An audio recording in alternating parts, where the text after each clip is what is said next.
Hi, this is Dr. Carina Lopez with Vitalist Healing Traditions, and today we host our show, Vitalist Therapeutics, where once a month we discuss some alternative medicine remedies to help bring awareness to the benefits and the healing powers of medicinal herbs, homeopathics, vitamins, and more.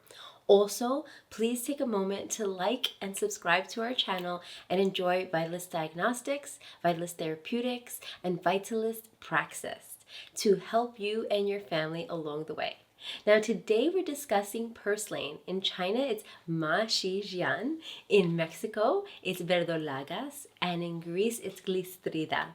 The Latin name for Purslane is Portulaca oleracea, Portulacaceae. The parts used are the seeds, the leaf, and the stem. The geographical distribution is throughout Europe, the Middle East, Asia, North Africa, Latin America.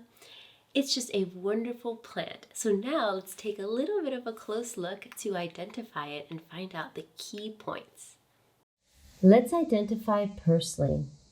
Purslane has a succulent broad leaf, rounded at the tip. Purslane is fleshy and smooth, and the leaves and stem have no hair. The flowers of Purslane are yellow and usually open during the morning time. Here, we don't have any more flowers because we have a matured Purslane. So the flowers have instead blossomed into capsules. Let's open and look at the black, small seeds.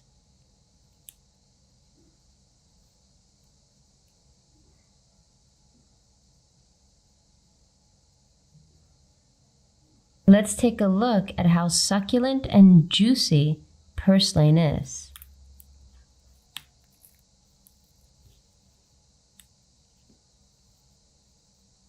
Wow, look at all that juice.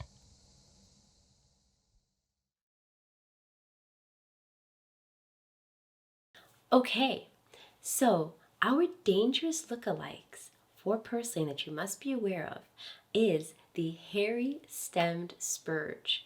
This is a poisonous plant that's similar in appearance to Purslane, but like the name, it has a hairy stem, and when you squeeze it, a little milky sap comes out. So really take a look at that to make sure that you've got yourself some real Purslane. Now, the habitat of Purslane is conducive to one that would need a deep taproot, as they have secondary roots, and this helps the Purslane survive drought. Now, Purslane is usually spotted in a very sunny spot, and usually the soil is pretty dry. And so you can find Purslane in the summer and in the autumn, and tasting Purslane is quite lovely. I find it slightly salty and sour. Chinese medicine considers it more of a sour plant. Now let's talk about the organ affinities in Chinese medicine.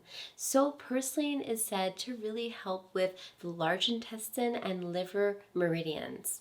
But as we know in regards to meridian, it goes through the body in many different types of targeted hits. So not just your liver, not just your large intestine, and we'll see more of that as we go along.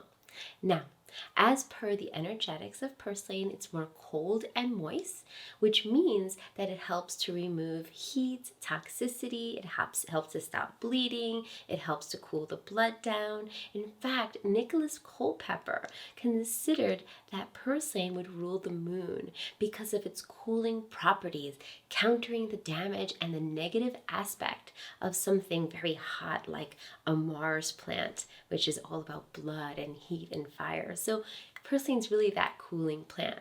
Now, if you were to see someone who is in need of Purslane, you would think of somebody who's really hot and robust in their illness, and their tongue would be red with lots of phlegm, and you would think of this person as sort of a fiery, hot-tempered, frustrated person, because Purslane's going to help cool them down and help kind of relax that liver, relax the large intestine, cool down. Now, some of the herbal properties that are thought of when you think of Purslane is that it's an antihelminthic, meaning it destroys worms, and usually the seeds are used to to help with their anti-parasitic properties. It's an antiphlogistic, which means that it helps to reduce inflammation or swelling. It's also an antiseptic, so it's used to prevent the formation of pus. It's a diuretic, so it helps remove water. It's a nutritive, which it's really nutritious, and it's a refrigerant because it has that cooling effect and lowering the body temperature and alleviating thirst. Now, when we think about Western pathologies that Purslane has said to aid, it is very wonderful prevention of cancer, elevated cholesterol, diabetes, asthma as an antioxidant, even for ringworm. But now what I'd like to do is I'd like to bring it all together so that we can understand it more from a alternative medicine point of view, where we're looking at how things come together throughout the entire body, not just this helps with that, this helps with that. Okay, so let's go into the liver. Now, Purslane from traditional Chinese medicine enters the liver meridian. Once it enters, its role is to cool liver heat. We see this through an action from a Western perspective through Purslane's ability to lower cholesterol, help to heal gallstones, and actually help the liver synthesize cholesterol and export it to other cells. So when the liver is blocked up and it's got a lot of cholesterol, well, the Purslane will help to regulate and allow the digestion and the movement of the bile. So that's really, really important. We don't want an overwhelmed liver, and Purslane will help out with this cleaning out and regulating the liver pathways. And when it comes to the liver has some key governing organs, right? And so the liver governs the tendons, which gives the body the ability to move. And with that being said, Purslane has been said to be quite useful in arthritis. But if you were to ask me, it would have to be someone who had a very hot type of arthritis, very hot type of person. Because again, you want to look at the type of person you're looking at, not just this is good for arthritis, but what type of arthritis. Next, Purslane is said to be helpful in the uterus. Now, in Chinese medicine, the liver meridian travels upward and circles the genitals and the reproductive system. Now, in Western medicine, the liver affects the reproductive axis via modulating sex steroid metabolism and transport to tissues via sex hormone binding globulin. In other words, if we have issues with our menstrual cycle, fertility, infertility, whatever it is, especially difficult periods, and you know that, someone is suffering, well, the liver will help with this, but secondarily, it will help with the uterus. And so Purslane will cool these organs down if there's a lot of heat, causing these difficulties. Now, with that being said, in Sierra Leone, Purslane is actually used for abortion. And this would make sense because if a person who was pregnant was prone to cold and then Purslane gave them more cold, perhaps this can contribute to a miscarriage. And in fact, in Chinese medicine, you don't have Purslane if you're pregnant because it's especially contraindicated in spleen and stomach deficiency cold during pregnancy. But gonorrhea traditionally has been used for healing when it comes to Purslane. So you would use Purslane to heal gonorrhea. And the amount of heat and pus that gonorrhea would cause as a sexually transmitted disease, well, Purslane would help cool that down. But of course, you'd want to visit your physician as well. And along, maybe think about eating something like Purslane, with the help of your physician. Now, the eyes. The liver meridian is connected to the eyes, and the visual ability mainly relies on the nourishment of liver blood. So I'll repeat that. Healthy liver blood makes you even better at having your visual capacity restored. Okay, so the eyes really reflect the function of the liver. And insufficient liver blood would cause dry eyes, blurred vision, hyperactivity. Liver fire would lead to pain and even swelling in the eyes. Therefore, when I hear that Purslane is helpful for the eyes, I could only imagine that it would cool down liver fire and relieve pain and swelling in the eyes. Now, the bladder is also helped by purslane. It is used as a diuretic. The cooling effects of purslane alone will help the person remove any stuck heat that's stopping the urine from flowing. Okay? And so, similarly, you would allow the person to release and urinate, and that is used in ancient times for an illness called strangury, where there was painful, spasmodic urine coming out drop by drop. Sounds like a urinary tract infection. Well, essentially, purslane would help cool that pathway down, and the person would be able to urinate. Now, purslane is also used for ringworm, as it's an antihelminthic. But when I think about parasites and ringworm and purslane, I think that the parasite infection would be causing a lot of heat in the individual. You see, not all parasitic infections look the same. And in this one, it would need to show signs of heat. Now, with that being said, when we look at the actual Western science and look at the antimicrobial effects of purslane, it's quite viable as an antimicrobial agent. In fact, purslane was found to be very effective against gram-negative bacteria, E. coli, Pseudomonas, Neisseria gonorrhea, which we spoke about before, gram-positive strains of Staph aureus, Bacillus subtilis, Streptococcus faecalis, even Candida. So, I would again think of heat when I'm thinking of an infection. And if that matched in so many other realms of the person, an example is the heat is causing lots of dryness and you want to cool it down and give them something to soothe that heat, but also be really effective against a type of bacteria, then I would absolutely think of purslane. Now, as per the large intestine, we know that purslane enters the large intestine and cools the large intestine meridian. So some very clear large intestine pathologies would be with lots of heat. Again, we have to focus on that heat. Would be, let's say, a hernia or diarrhea with a lot of heat and hemorrhoids and that type of poisoning. And in fact, in Sierra Leone, they actually use purslane for dysentery. Next, the mouth and the teeth. The large intestine meridian is said to enter the bicuspids and the molars. And for this reason, if you have an abscess or swollen gums, again, that purslane will help soothe things, bring the infection down, and really cool things down. Next, the lung.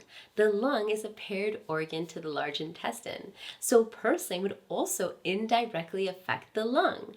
So any types of signs of heat like bronchial asthma, dry cough, shortness of breath are also aided with purslane. So the lung governs the skin. So here we take a deeper step into understanding connections with the meridian, the organ pairs in Chinese medicine. And this is seen in diseases like eczema, boils, burns, psoriasis, insect bites. And so again, if you've got a bad rash and it has lots of signs of heat, well, maybe you would think of purslane and you would think about how helpful that could be, especially with signs of heat toxicity. Which brings me to another point. Purslane is used for things like arteriosclerosis, hemorrhage, hot intermittent fevers, summer headaches, and also being neuroprotective for things like heat strokes. So if you're going to go out and you want to have fun at the beach and it's very, very hot and you want to think of a food to bring, well, absolutely think about purslane. It's a wonderful food to help cool things down in that summer. So, again, just thinking about the Western medicine, if we have someone with signs of heat and diabetes type 2, there's actually clinical trials that support that purslane powder supplementation in the patients with type 2 diabetes with increased high-density lipoprotein, cholesterol levels, and decreased LDL, found that the results were comparable to those who were actually in the active control group who took metformin. So someone who took metformin, a drug to help with diabetes, was comparable to someone who was just eating purslane. But again, I'm going to go and ask and wonder the temperature of those people who took that study. Because in herbal medicine, when we think about it from an eclectic point of view, we look at the whole person, and that's important. So there's a lot of aspects of purslane, from it showing some anti-cancer activity to it being super nutritive, but I wanted to go into the pharmacological data. Now, purslane's vitamin and mineral rich. It's one of the highest plant sources of omega-3 fatty acids. I should let you know that omega-3 fatty acids, the highest amount is in the seeds.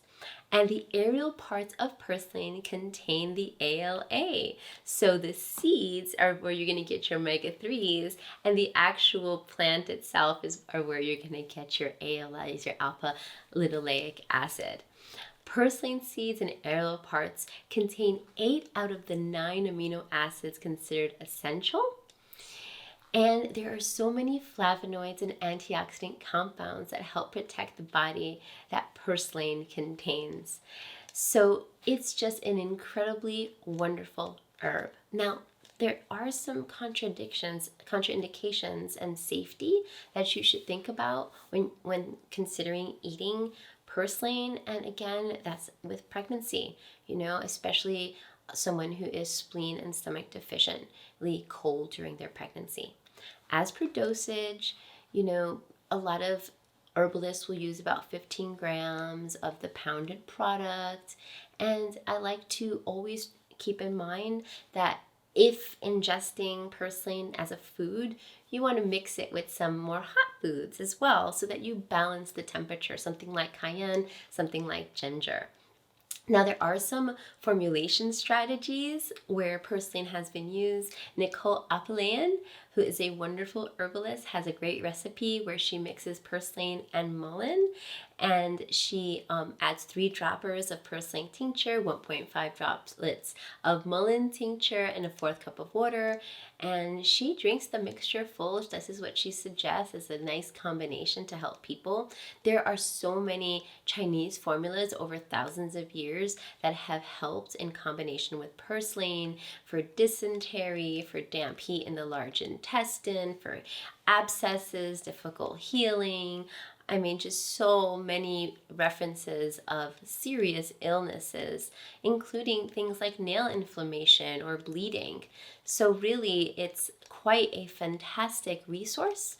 And I'd like to now talk about some of the magic of purslane. So let's start with the name Portugala, which is the beginning Latin name. And this translates as small gate. Well, awareness of this gate opens us up to the real magic of purslane. I mean, take a look at the gate that bears the seed.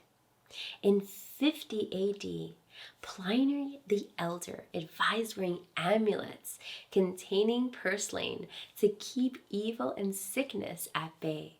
It is even said that you can place it on a child's bed to keep evil spirits away.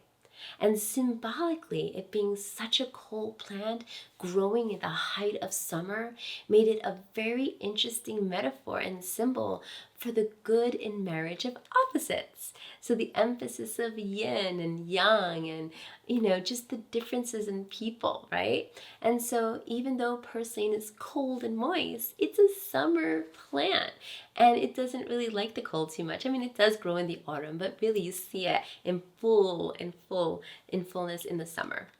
So, going back to that marriage, there's a saying that in marriage, it's always good when 2 different temperaments join together. The good Lord alone knows what's best. And for that reason, sometimes 2 different personalities join together in marriage. That's a quote from Axel Meyer in 1715.